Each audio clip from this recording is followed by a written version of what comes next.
بسم اللہ الرحمن الرحیم۔ دار کی خوش ٹہنی پر وارے گئے، ہم جو تاریک راہوں میں مارے گئے۔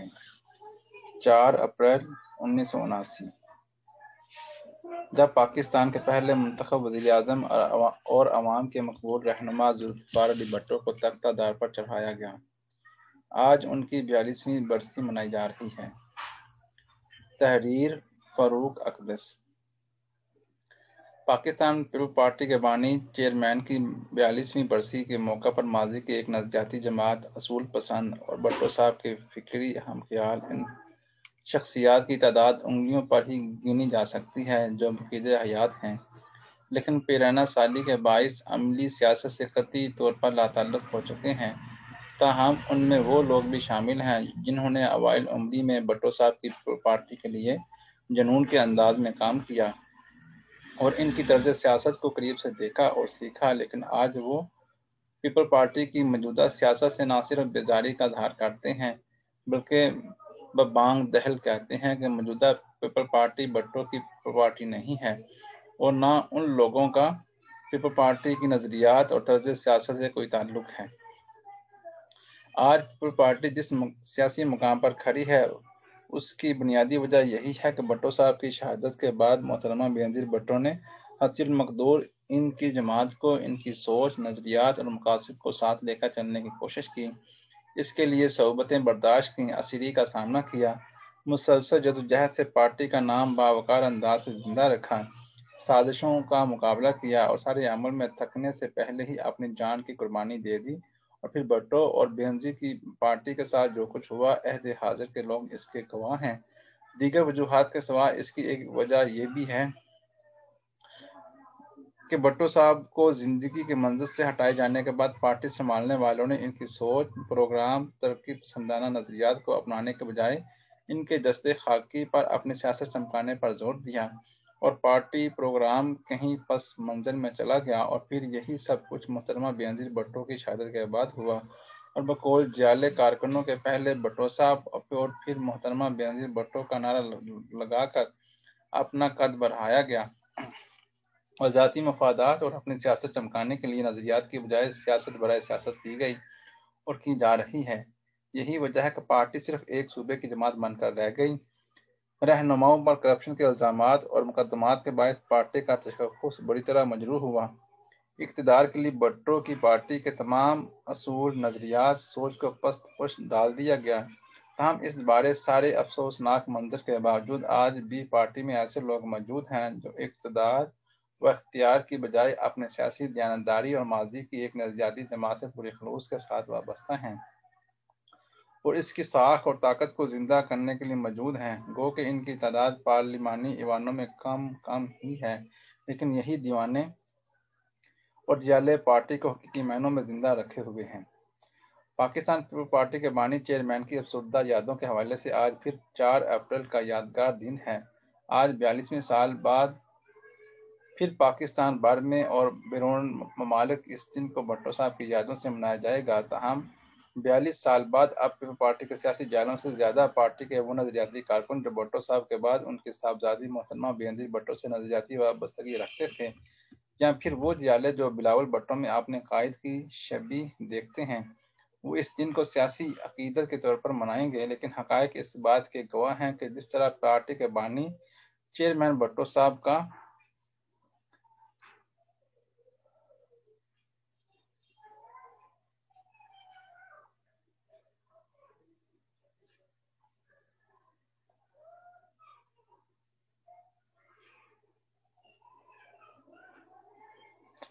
نظریہ، فلسفہ، سوچ اور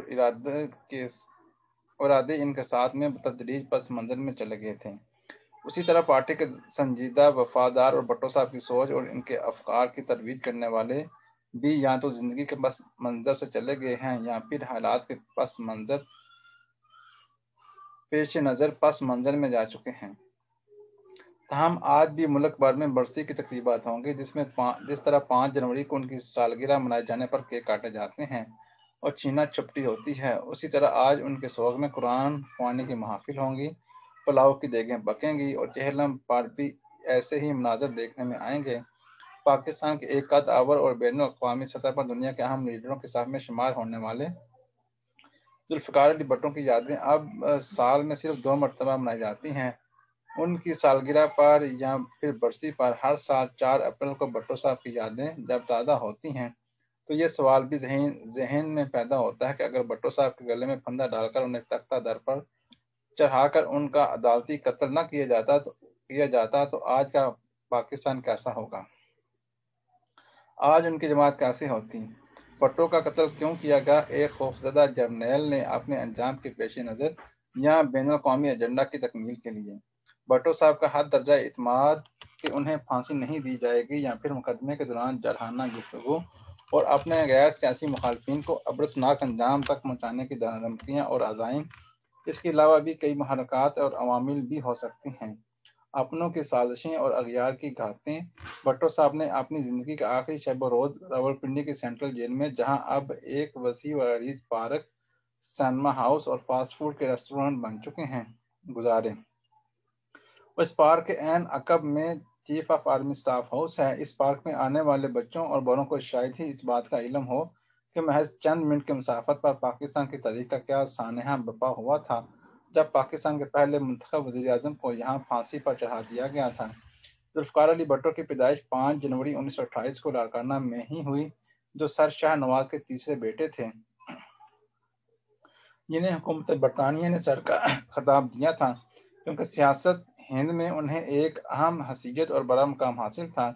ذوالفقار علی بھٹو کو اپنے خاندانی پس منظر، حسب نسب، اپنی اعلیٰ تعلیم و تربیت اور پھر بعد میں عوام کی پسندیدگی، مقبولیت اور بین الاقوامی سطح پر پذیرائی پر بھی بڑا زغم تھا، جو ایک فطری سی بات تھی، اور یہی وجہ تھی کہ ان کے ناقدین انہیں قدر خود سر، انا پرست اور فیصلوں میں عدم مشاورت کرنے والی شخصیت بھی قرار دیتے تھے، اور ان کی غیر فطری موت کو انہی عوامل کا شانہ قرار دیتے ہیں۔ اس حوالے سے یہ واقعہ بھی برمحل ہوگا کہ جو ریکارڈ پر ہے، جنرل ضیاء الحق کے بعد رفقا انہیں یہ مشورہ دے رہے تھے کہ بھٹو کو پھانسی دینے کے بجائے ان سے رحم کی اپیل کر کے ان سے ضمانتیں حاصل کرنے کے بعد بیرون ملک جانے پر آمادہ کر لیا جائے تو یہ زیادہ مناسب فیصلہ ہوگا۔ لیکن جواب میں جنرل ضیاء الحق بھٹو صاحب کی اس گفتگو کا حوالہ دیا کرتے تھے جس میں وہ اپنی نجی محفلوں میں جرنیلوں کو الٹا لٹکانے والی باتیں کیا کرتے تھے۔ بہرحال ایک آخری کوشش کے طور پر ایک اعلیٰ افسر کو جیل میں بھٹو صاحب کے پاس بھیجا گیا۔ اس وقت بھٹو صاحب کی کیفیات خاصی خراب تھیں۔ مذکورہ افسر نے بھٹو صاحب کے سامنے رحم کی اپیل کی دستاویزات رکھیں اور انہیں فوجی حکومت کی پیشکش کو اشارتاً بیان کرتے ہوئے دستاویزات پر دستخط کرنے کے لیے قائل کیا۔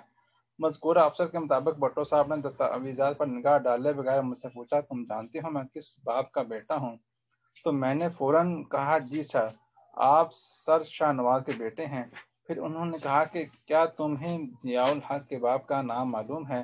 میری خاموشی پر انہوں نے کہا کہ ضیاء الحق اور مجھ میں بہت فرق ہے۔ تم کیا سمجھتے ہو کہ سر شاہ نواز کا بیٹا ایک فوجی جنرل سے رحم کی اپیل کرے گا؟ ہرگز نہیں، ہرگز نہیں۔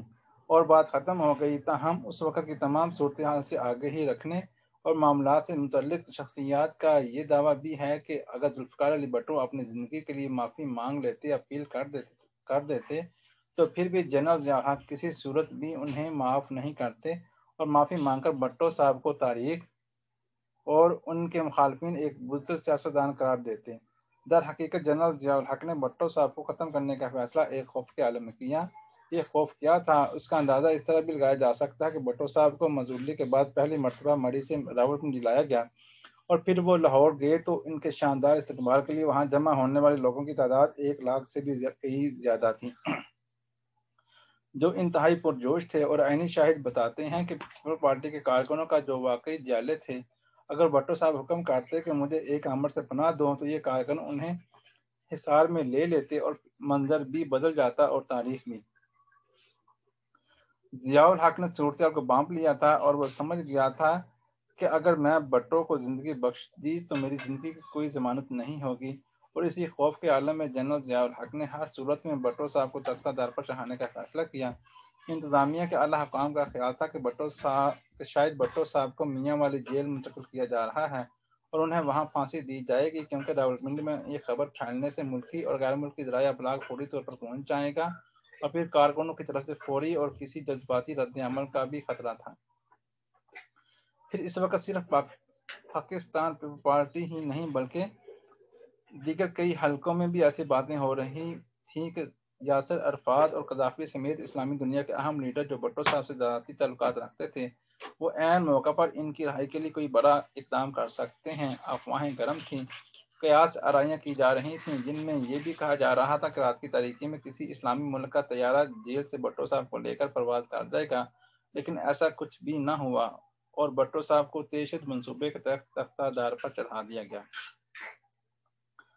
تاریخ یہ بتاتی ہے کہ ترقی پذیر ملکوں جہاں جمہوریت ہمیشہ آمریت کے رحم و کرم پر ہو، جب فوج کی جانب سے جمہوری حکومت کے حق میں ایسے بیانات جاری کیے جاتے ہیں تو در حقیقت اس وقت فوج ہر فیصلہ کر چکی ہوتی ہے کہ اب کیا کرنا ہے، جس کے لیے فوری طور پر تمام تیاریوں کو آخری شکل دینے کا عمل شروع ہو چکا ہوتا ہے۔ لیکن اس بیان تک بھٹو صاحب کو اس بات کا یقین تھا کہ انہوں نے جنرل ضیاء الحق کو دوسرے جنرلوں پر فوقیت دے کر فوج کا سپر سالار بنانے کا فیصلہ بالکل درست کیا تھا، اور وہ ان کے اعتماد اور بھروسے پر پورے اتر رہے تھے۔ ہر چند کہ ان کے بعد رفقا اس ضمن میں مسلسل انہیں اپنے خدشات سے آگاہ کر رہے تھے، جن کا تفصیلی ذکر مولانا کوثر نیازی نے اپنی کتاب اور لائن کٹ گئی میں بھی کیا ہے۔ یہ 3 اپریل کی شب تھی جب راولپنڈی کی اڈیالہ جیل میں ہر طرف موت کا ایک سکوت طاری تھا، ایک پر اسرار سی خاموشی جس میں ایک نئی تاریخ لکھے جانے کی تیاری ہو رہی تھی، ایک عہد جو ایک کربناک ماضی بننے والا تھا۔ سوائے چند لوگوں کے کسی کو کچھ معلوم نہیں تھا کہ جب 4 اپریل کی صبح کا سورج نکلے گا تو کتنا بڑا چاند ہمیشہ ہمیشہ کے لیے غروب ہو چکا ہوگا۔ اس موقع پر موجود عینی شاید بہت کچھ دیکھنے والے اور پھر اسے تحریر کرنے والے لکھتے ہیں، بتاتے ہیں اور بیان کرتے ہیں کہ رات کی تاریکی کائنات کی ہر شے کو اپنی لپیٹ میں لینے لگی تو جیل حکام دوبارہ مسٹر بھٹو کے پاس پہنچے۔ سپرنٹینڈنٹ جیل نے ان سے کہا، آج رات آپ کو پھانسی دے دی جائے گی۔ مسٹر بھٹو منہ سے کچھ نہ بولے، خاموشی سے ٹکٹکی باندھے سپرنٹینڈنٹ جیل کو گھورتے رہے۔ ان کے چہرے پر پھیلی ہوئی گمبھیر سنجیدگی دیکھی تو انہیں پہلی بار لمحہ بار کے لیے محسوس ہوا کہ یہ خبر درست بھی ہو سکتی ہے، تاہم اب بھی ان کا رد عمل یہی تھا کہ انہیں خوف زدہ کرنے کی کوشش کی جا رہی ہے۔ ڈاکٹر نے قاعدہ کے مطابق ان کا طبی معائنہ کیا اور حکام کو بتایا کہ مجرم کی صحت بالکل ٹھیک ہے، اسے پھانسی دی جا سکتی ہے۔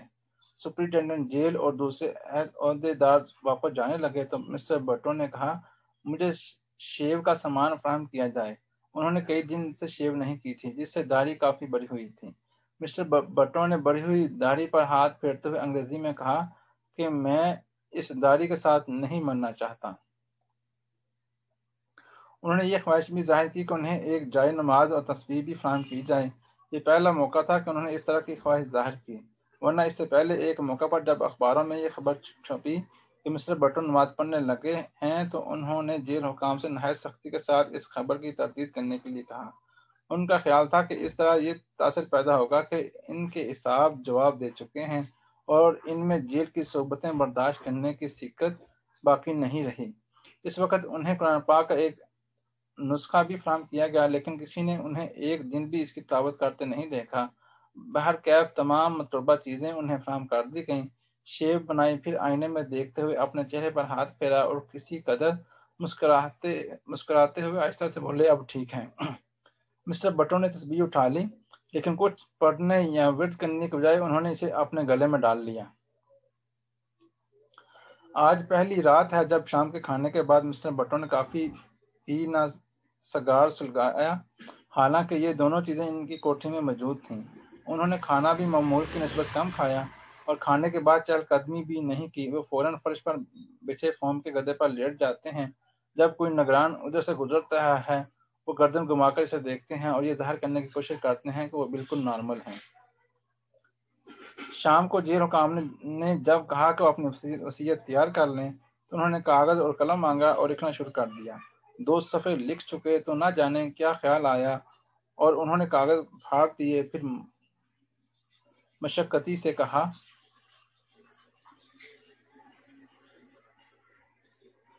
انہیں جلا دو۔ اور شاید ایک بار بھی یہ خیال غالب آ گیا تھا کہ ان کے ساتھ ڈرامہ کیا جا رہا ہے۔ اور اب یہ تحریر لکھوا کر ان کے حساب کی شکستگی کا اشتہار دینا مقصود ہے۔ تاہم جو وقت گزرتا جا رہا تھا ان کے دل میں ایک بے نام سا خوف اور اندیشہ پیدا ہوتا جا رہا تھا۔ رات خاموش اور قدرے خنک تھی۔ راولپنڈی میں ایک روز قبل بارش ہوئی تھی۔ یہ اسی کی خنکی تھی۔ جیل کی چار دیواری سے باہر خاموشی اور ویرانی کا راج تھا، لیکن جیل کے اندر خلاف معمول رات کی اس وقت بھی غیر معمولی چہل پہل تھی۔ جیل کے احاطے میں انتظامیہ، پولیس اور محکمہ جیل کے بے شمار اعلیٰ افسر موجود تھے اور پھانسی گھر کے انتظامات کا بار بار جائزہ لیا جا رہا تھا۔ زنانہ احاطے سے پھانسی گھر تک پورے راستے میں تقریباً 200 گیس لیمپ جلا کر رکھ دیے گئے تاکہ اگر بجلی اچانک چلی بھی جائے تو کسی قسم کی مشکل کا سامنا نہ کرنا پڑے۔ 1:14 پر جیل کا ایک ذمہ دار افسر مسٹر بٹو کی کوٹری میں پہنچا اور انہیں بتایا کہ ان کے نہانے کے لیے گرم پانی تیار ہے، وہ اٹھ کر غسل کر لیں۔ مسٹر بٹو نیم غنودگی کے عالم میں گدے پر لیٹے ہوئے تھے، سنی انسنی کر کے چپکے سے لیٹے رہے۔ تاہم ان کے دل کی دھڑکنیں بے اختیار تیز ہو رہی تھیں، اور یہ وہ لمحہ تھا جب انہیں پہلی مرتبہ مکمل طور پر یقین ہوا کہ ان کی زندگی گھڑیاں سچ مچ ختم ہونے والی ہیں اور اگلی صبح کا سورج دیکھنا انہیں نصیب نہیں ہوگا۔ یہ سوچ کر ان کے اعصاب جواب دے گئے، ان پر سکتے کی سی حالت طاری ہو گئی۔ دیکھنے والے ڈر گئے کہ کہیں ان کی زندگی کو کوئی نقصان نہ پہنچ گیا ہو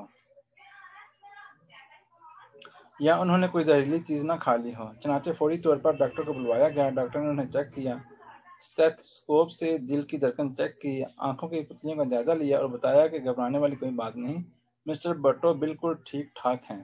رات کے 1:30 جیل کے بڑے دروازے کے پاس والی کوٹری کا دروازہ کھلا اور کسی نے تارا مسیح کو آواز دی، تارا اٹھو، تمہارا کام شروع ہونے والا ہے۔ تارا مسیح کوٹری سے نکل کر پھانسی گھر کی طرف روانہ ہوا تو اسے پھانسی گھر کے چاروں طرف بے شمار لوگ مستعد کھڑے نظر آئے۔ ان میں کئی وردیوں والے بھی تھے اور کئی وردیوں کے بغیر سفید کپڑوں میں بھی۔ لمحہ بھر کے لیے اس کے چہرے پر سوچ اور فکر کے گہرے سائے لہرائے، مگر اگلے ہی لمحے وہ سر جھٹک کر اپنے کام میں مصروف ہو گیا۔ اس نے 1.5 انچ قطر کا رسہ پول سے باندھا، اپنی مخصوص گرہ لگائی اور انہیں کھینچ کر دیکھ لیا کہ ٹھیک طرح سے کام کرتا ہے۔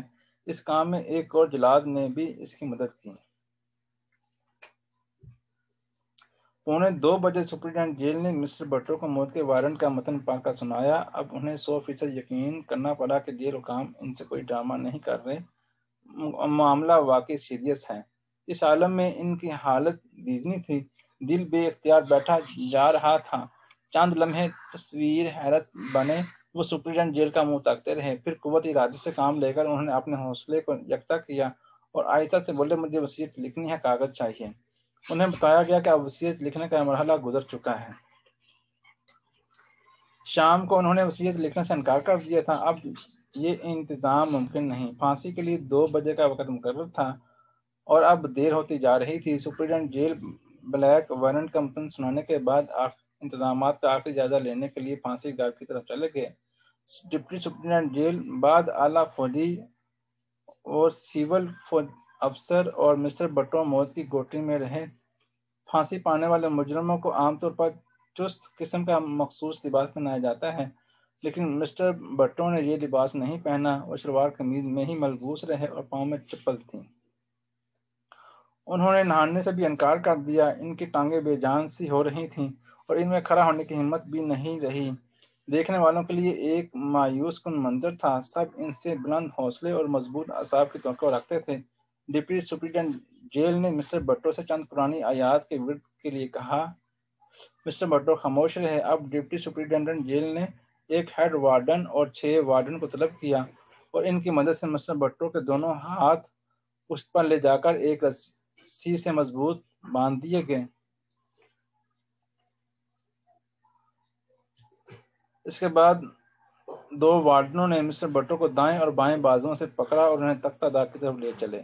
مسٹر بٹو میں چلنے کی ہمت نہیں تھی۔ چند قدم کے بعد ہی ان کا سانس بڑی طرح پھول گیا اور ٹانگیں جواب دے گئیں۔ قریب تھا کہ وہ بے ہوش ہو کر زمین پر گر پڑتے۔ ارد گرد کھڑے وارڈنوں نے لپک کر تھام لیا۔ پتہ چلا مسٹر بھٹو صدمے سے نڈال ہو گئے ہیں۔ متعلقہ عملے نے انہیں سہارا دے کر کھڑا رکھنے کی کوشش کی مگر بے سود۔ ان کی ٹانگیں بالکل ہی بے جان ہو چکی تھیں۔ ایک سٹریچر منگوا کر انہیں اس پر ڈالا گیا اور 2 آدمیوں نے سٹریچر اٹھا لیا۔ مشکل یہ تھی کہ وہ کبھی دائیں طرف لڑک جاتے تو کبھی بائیں طرف۔ چنانچہ سٹریچر کو چاروں طرف سے پکڑا گیا اور یوں مسٹر بھٹو کو پھانسی کے تختے کی طرف لے جایا گیا۔ سٹریچر اٹھا کر چلنے والوں کے ہونٹوں پر کلام اللہ کے مقدس الفاظ تھے۔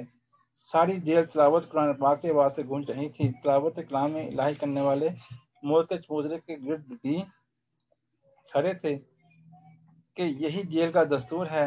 پھانسی کے چبوترے کے پاس پہنچ کر جہاں مسٹر بھٹو کو پھانسی دی جانی تھی، سٹریچر رکھ دیا گیا اور انہیں اٹھنے کے لیے کہا گیا۔ مسٹر بھٹو بڑی مشکل سے اٹھ کر اپنے قدموں پر کھڑے ہوئے۔ مسٹر بھٹو کو تختوں پر کھڑا کیا جا چکا تھا کہ انہوں نے خود کلامی کے انداز میں دھیرے سے کہا، یہ تکلیف دیتا ہے۔ اس کا اشارہ رسی کی طرف تھا جس سے ان کے ہاتھ پشت پر بندھے ہوئے تھے۔ تارا مسیح لپک کر آگے بڑھا اور اس نے رسی ڈھیلی کر دی۔ گھڑی کی سوئی 2 بجے سے آگے بڑھ چکی تھی۔ تارا مسیح نے ان کے چہرے پر سیاہ نقاب چڑھانے کے بعد پھندا ان کے گلے میں ڈال دیا۔ دونوں پیروں کو ملا کر ستلی بھی باندھی جا چکی۔ تارا مسیح تختوں سے اتر آیا اور اب اس لمحے کا منتظر تھا کب سپرنٹنڈنٹ جیل ہاتھ کے اشارے سے اسے لیور کھینچنے کا حکم دیں گے۔ تختہ کھینچنے میں صرف چند ساعتیں باقی تھیں کہ مسٹر بھٹو نے انتہائی کمزور آواز میں کہا، فنش اٹ۔ سپرنٹنڈنٹ جیل کی نظریں اپنے ریڈیم ڈائل گھڑی پر جمی تھیں۔ یکایک انہوں نے اپنا سر اٹھایا اور اٹھا ہوا ہاتھ تیزی سے نیچے گرا لیا۔ یہ اشارہ تھا لیور دبانے کا۔ تارا مسیح کے مشتاق ہاتھوں نے بڑی پھرتی سے لیور کھینچ دیا۔ دونوں تختے ایک آواز کے ساتھ اپنی جگہ چھوڑ چکے تھے اور 12 فٹ گہرے کنویں میں اندر کی جانب کھل چکے تھے۔ اس کے ساتھ ہی ایک ذہین و فطین انسان جس نے اپنے طرز کے ایک نئے عہد کی بنیاد رکھی، اپنے پورے عہد اور اپنی افراد تباہ کے ساتھ خاموشی سے موت کی اس اندھے کنویں میں جا گرا۔ اللہ اکبر۔ اللہ حافظ۔